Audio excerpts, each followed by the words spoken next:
Ngayon ang gagawin natin mga kapatid, pupunta tayo ngayon sa talyer dito sa isang lugar ng Pakistani. So magpapachange oil tayo ng Honda FD for today mga kapaps. So samahan nyo ako at saka may papacheck na rin ako dun sa may mga tumutunog sa Honda FD. Let's go! Ito pag nag-green, o-open na yan. So punta na tayo doon sa Honda car natin. Lakad-lakad lang, medyo mainit na ngayon mga kapal. So ayan, puti po yung natin, yung Honda FD natin ngayon. So alright. So yun, ngayon na nga, on the way na tayo ngayon sa talyer doon sa isang tropa na Pakistani. So papacheck ko na rin pala yung drum brake ko dito sa likod ng FD Honda. Kasi minsan parang feeling ko may naiipit doon sa handbrake. So check natin. Kasi kailangan na rin change oil to kasi babiyahe kami ng magta-travel kami ni Commander. So kailangan din kasi naka-change oil na rin to kasi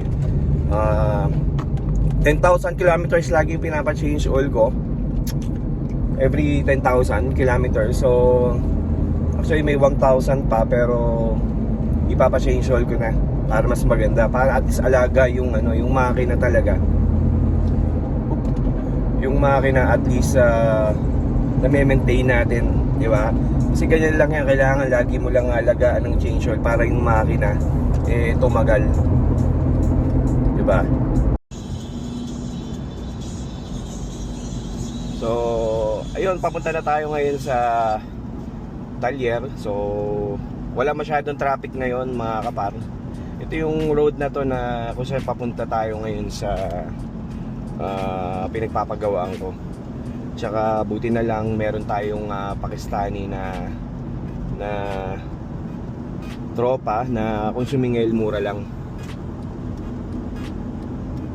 So at least hindi pa naman masyadong traffic ngayon at saka hindi pa masyadong mainit. Kaya mas maganda ngayong oras na to. So ayan mga kapar, malapit na tayo ngayon sa talyer. So makikita nyo na ang Banawe, Dubai. So ayan, kung nakikita nyo, ayan, while driving, ang dami ng mga parang mga insurance dito. Yung mga talyer, mga sa insurance yan. So parang itong lagan na to, industrial to. Usually ang daming mga talyer dito. Pero parang pugad to ng mga Pakistan. Sa totoo lang minsan mas maganda pa magdala sa mga magpagawa o magdala sa talyan ng Pakistan compare mo sa mga Pinoy.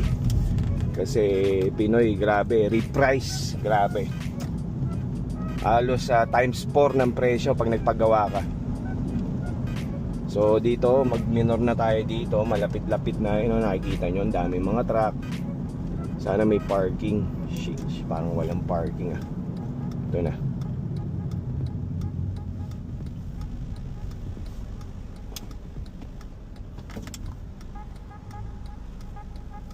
Ayan na, ayan. Uy, shit.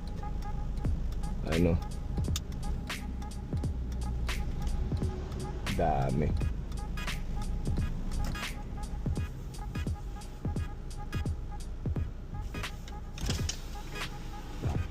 Change oil.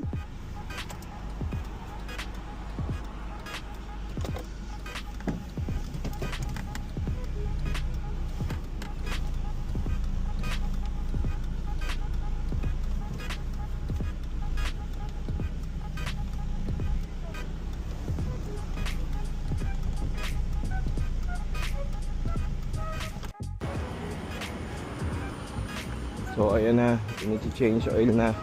Makakapara din change oil na. So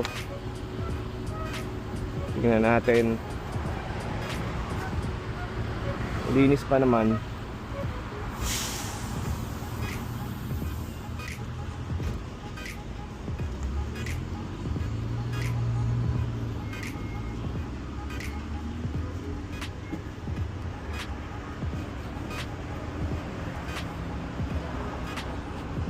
talyar dito.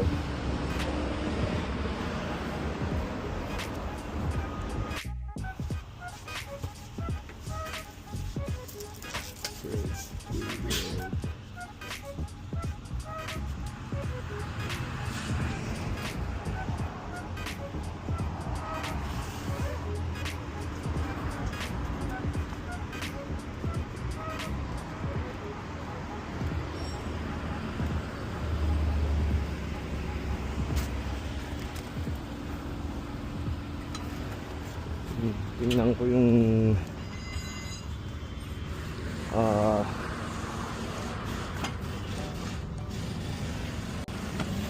good na.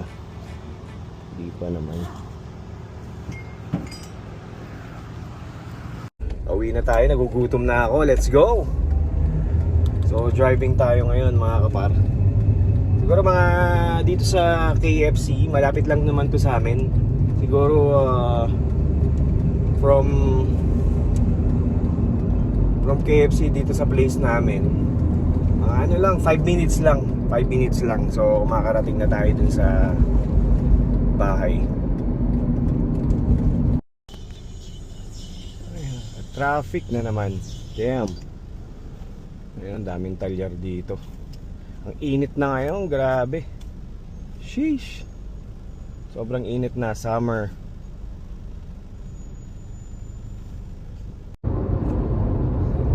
Yo, what's up? So ngayon pauwi na nga pala tayo ngayon. So pero dadaan muna tayo sa McDonald's dahil si Commander nagki-crave ng McDonald's.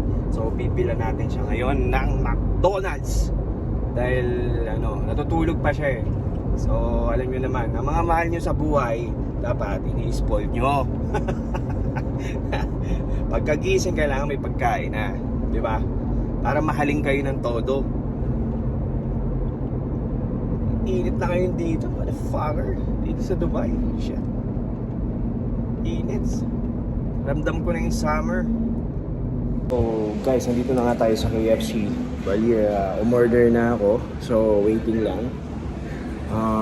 Gugutom na rin ako. Init sa labas, so grabe.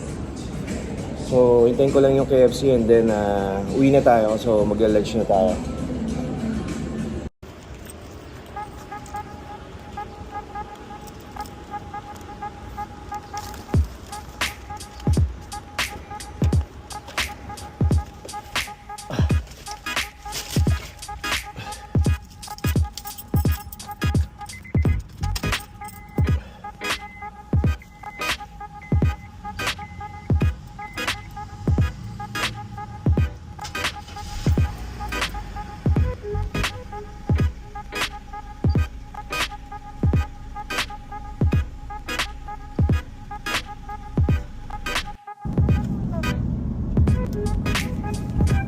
Ayan, ito yung lugar namin. Init naman. Grabe, init na ngayon. Ito yung lugar namin. You stupid. International City Cluster. No, hindi tayo sa cluster, sa phase 2 tayo. Kumbaga sa lugar, ito medyo social na lugar to. Compare mo dun sa kabila, mga cluster China, cluster France. So dito medyo may class ang mga apartment dito.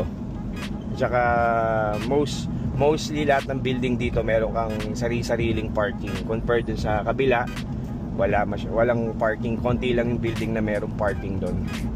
Sobrang init na guys sa labas oh. Kikita nyo yan.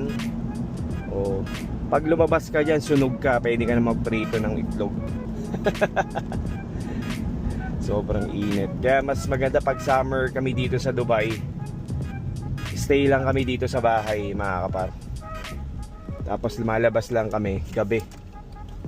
Yun ang ano namin. Ang dami na rin China car ngayon. Grabe. So runabout. Left. So ganyan na runabout dito. Sa Australia, konti lang ang runabout dun eh. So confirm mo sa Dubai, kahit saan ka magpunta, maraming runabout. Big runabout, small runabout. Ito runabout na naman yan. So dito kasi sa Dubai, mga kapar, so pag nagda-drive ka, konting turo lang yan. Tigil ka muna. Yan, stop. Tapos, pag wala na, go ka. So hindi ka priority. Ikaw ang priority. Pag ganyan, tapos mag-signal ka ng left. So yung mga doon, titigil yan sa mga kanan. Pag nakapas ka na, titigil yan sa kanan kasi ikaw yung priority. Kasi pasok ka na eh. So yun, 'di ba? Konting knowledge lang. Dami na naman mga ginagawang mga building dito. Oh shit.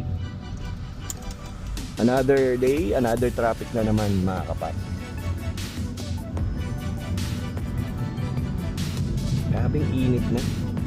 Yung aircon natin, malamig pa naman, pero dapat tong aircon namin palinis na to.